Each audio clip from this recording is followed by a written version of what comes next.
Hello students, बात करेंगे कुछ इंपॉर्टेंट मैथ के क्वेश्चंस के। देखिए मैं आज 5 क्वेश्चन आपको कराने वाला हूं और ये सीरीज का चौथा पार्ट मैं आपके सामने लेके आया हूं। 3 पार्ट मैंने ऑलरेडी अपडेट कर दिए हैं, लिंक मैंने डिस्क्रिप्शन में डाल दिया है, जाके आप देख सकते हो। चलिए पहला क्वेश्चन स्टार्ट करते हैं कि एक परीक्षा में अनीता ने 31% अंक प्राप्त किए। देखिए बहुत प्यारा क्वेश्चन है और काफी पूछा जाता है। 31% अंक हासिल करे उसने और 16 अंकों से अनुत्तीर्ण हो गया, मतलब 16 नंबर से ये फेल हो गया। इसको करने का तरीका क्या होता है, बेसिक से। और सुनीता ने 40% अंक हासिल करे और जो कि उत्तरांक से कितने नंबर ज्यादा थे, उसके 56 नंबर ज्यादा थे। मतलब इनके 56 नंबर ज्यादा हैं और इनके 16 नंबर कम है। तो आपको पूछा गया है कि उत्तीर्ण होने के लिए न्यूनतम अंक कितने चाहिए। तो सबसे पहले हम लोग का क्या होता है कि हम लोग क्या निकालते हैं कि आखिर परीक्षा जो है वो कितने नंबर की हुई है। इसमें कई तरह के क्वेश्चन बन सकते हैं। तो सबसे पहले हम लोग निकालते हैं कि आखिर जो ये परीक्षा कराई गई वो कितने नंबर की थी। तो देखो कैसे करते हैं। ये पहले व्यक्ति कौन है, अनीता है ये, ठीक है। और ये दूसरे कौन है, और सुनीता, ये सुनीता है। तो सबसे पहले क्या करेंगे कि इनको पास कर लेंगे। देखो इनके 31% नंबर है और ये 16 नंबर से फेल हो गए, तो इनको 16 नंबर दे देंगे जिससे ये पास हो जाए। इनके 40% नंबर है और इनके कितने एक्स्ट्रा नंबर थे, 56 नंबर ज्यादा थे, तो 56 नंबर इनके कम कर देंगे। और अब ये दोनों जो है बराबर स्थिति में पहुंच गए। अब अनीता सुनीता को नक्शे नहीं दिखा सकती हैं, भैया दोनों पास हैं। अनीता ये नहीं कह सकती यार तुम तो बिल्कुल फेल हो गई, बॉटम टाइप की हो, ठीक है। अब दोनों की स्थिति कैसी हो गई, बराबर हो गई। क्योंकि क्या होता है कि जब जो व्यक्ति टॉप कर जाता है या फर्स्ट आ जाता है तो वो पूरे मोहल्ले में घूमता रहता है कि देखो, और जितने फेल वाले लोग हैं एकदम बिल्कुल निराश हो जाते हैं, कहते हैं जीवन में कुछ बचा ही नहीं है, ठीक है, उसके सामने तो निकल ही नहीं पाएंगे। तो अनीता सुनीता जो है अब बिल्कुल बराबर स्थिति पर आ गई है। जिनके कम थे उन्हें दे दिए, जिनके ज्यादा थे उनसे छीन लिए।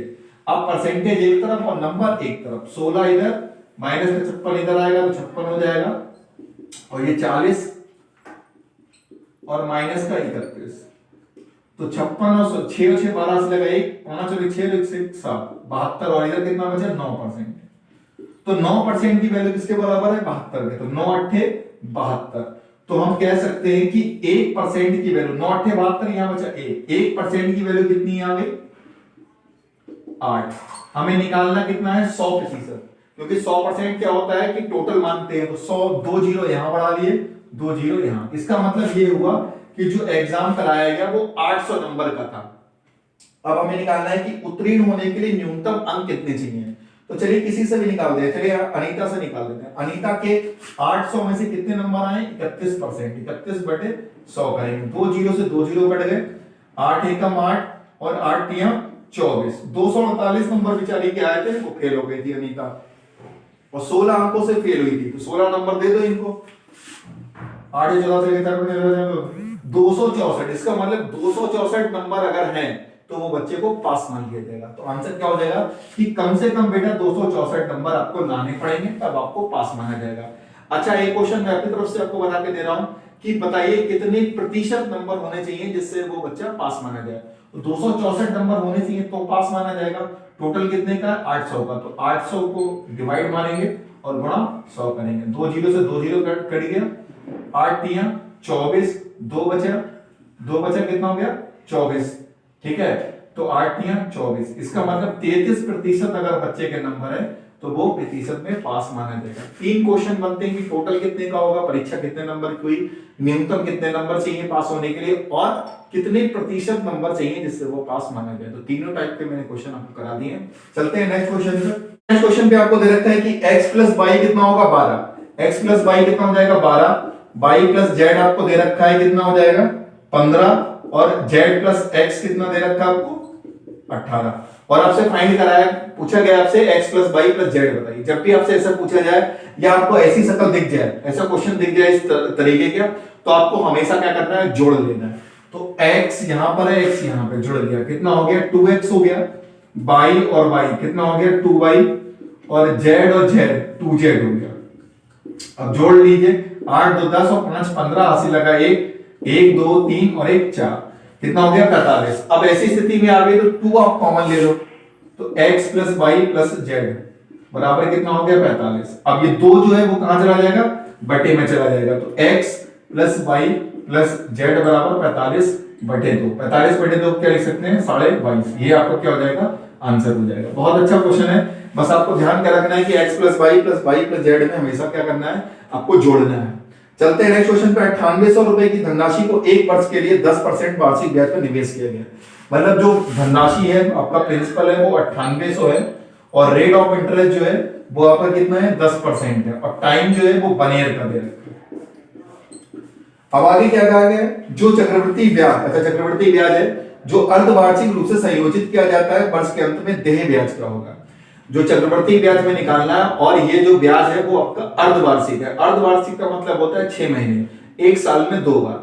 तो आपका जो रेट ऑफ इंटरेस्ट है वो कितना है 10%, लेकिन 10% ये कैसा है, वार्षिक, मतलब एक साल में जो है वो ब्याज लगेगा 10%। अगर यही ब्याज आपका 6 महीने में लगाया जाएगा तो वो 10% को आपका थोड़ा सा रिलैक्सेशन ये हो जाएगा कि आपको 2 बार में देना पड़ेगा।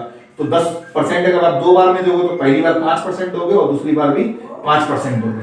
तो इसे 2 से डिवाइड कर दो, कितना आ जाएगा 5%। तो रेट हमारा कितना हो जाएगा 5% हो जाएगा। और जो एक वर्ष था अब हमारी कितनी हो जाएंगी, 2 छमाही हो जाएंगी। देखिए ये कुछ लोग ये बोल देते हैं कि 2 वर्ष हो जाएगा, तो 2 वर्ष नहीं होता है। कुछ लोग याद कर लेते हैं कि टाइम दुगना हो जाएगा और रेट आधा हो जाएगा। टाइम दुगना नहीं होता है कि जो आप एक साल में चुका रहे थे एक बार में, वो क्या करोगे हर 6 महीने बाद आप पैसे दे दोगे जाके। तो छमाही 2 हो गया और एक छमाही का ब्याज कितना हो गया 5%। तो चलिए निकाल लेते हैं। बेरी चक्रवर्ती ब्याज निकालने की बहुत बढ़िया ट्रिक है। आप देख लीजिए 1 साल और 2 साल, यहां पर एक लाइन खींच लीजिए और 2 साल में 2 लाइनें खींच लीजिए, ठीक है। अब 9800 का निकाल लीजिए 5%, जीरो कैंसिल हो गए, 5 8 40 ऐसे लगे 4 और 5 9 45 45 और 4 कितना होगा 49। तो 490 यहां लिख दीजिए, क्योंकि आपका चक्रवर्ती ब्याज पहली साल और दूसरी साल, पहली साल भी मिलता है फिर दूसरी साल भी मिलता है। तो 490 यहां लिख दीजिए, ठीक है। 2 साल का है तो पहली साल भी मिलेगा और दूसरी साल भी। अब इसका 490 का 5% निकाल के यहां लिख दीजिए। 490 का 5% यहां निकाल के रख दीजिए।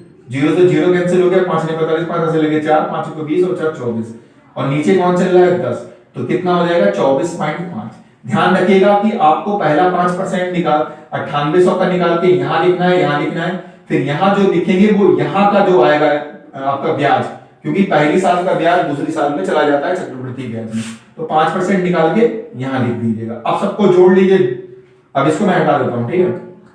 अब जोड़ लीजिए, जो अब ये 1 2 3 तीनों को जोड़ेंगे यही आपका चक्रवर्ती ब्याज हो जाएगा। जोड़ लीजिए 0 0 9 18 से लगाइए 4 8 और 1 980 और 24 ये, तो कितना हो जाएगा आपका लगभग 1004 के आसपास, लगभग 1004 के आसपास आपका आंसर बन जाएगा। तो बस इसको बेहतर तरीके से कर लीजिएगा, उतना आपके लिए आसानी हो जाएगी। चलते हैं नेक्स्ट पे।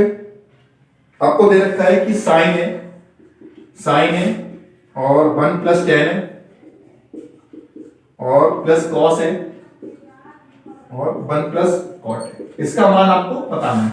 देखिए आप एकेडमी तो आप वही क्वेश्चंस आपको करने नहीं है क्योंकि आप कंपटीशन एग्जाम दे रहे हो।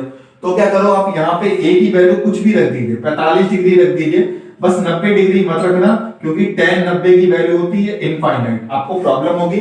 45 डिग्री में इसलिए बता रहा हूं क्योंकि यहाँ पे tan का मान 1 होता है तो थोड़ा सा इजी हो जाएगा। यहाँ cot भी पढ़ा है तो cot 45 की वैल्यू आपकी 1 होती है, क्यों बस आप वैल्यू रख दो। आप ये गलती मत करिए कि sin a की गुणा अंदर करा रहे हो cos a के अंदर, थोड़ा सा प्रॉब्लम आपको देख। नॉर्मली आपसे मान पूछा गया है तो आप कोई भी वैल्यू पुट कर सकते हैं, 0 से लेकर 90 डिग्री तक पुट कर सकते हैं, लेकिन थोड़ी सी सावधानी ये रखिएगा कि tan 90 जो है वो इनफाइनाइट होता है और यहाँ पर cot 0 भी इनफाइनाइट होता है, तो थोड़ा सा इनफाइनाइट से बचिए। बाकी आप 30 45 60 कुछ भी ले सकते हैं। इन तीनों में कौन सा सरल रहेगी तो 45 डिग्री, क्योंकि tan 45 का मान भी 1 होता है और cot 45 का मान भी 1 होता है।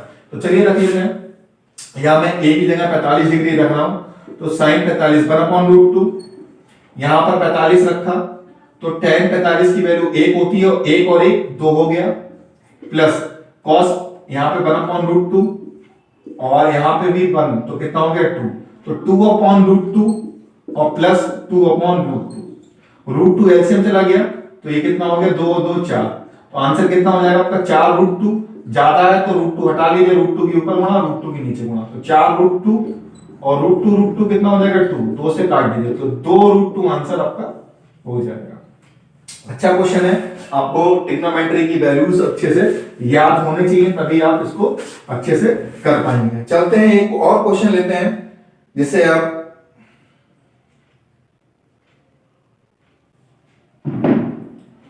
ये 5वां क्वेश्चन है, लास्ट क्वेश्चन है इस वीडियो का। जरूर अपना कमेंट कीजिएगा कि आपके कितने क्वेश्चंस आपको पहले से आते थे। मुझे बहुत अच्छा लगेगा कि मेरे स्टूडेंट्स जो हैं वो काफी अच्छा स्कोर कर रहे हैं। और आप कमेंट कीजिएगा तो मैं आपका नाम जरूर अगले वीडियो में लूंगा कि इनके जो है नंबर अच्छे आए हैं। तो जरूर कमेंट कीजिएगा कि आपने 5 में कितना स्कोर किया। ईमानदारी से करिएगा।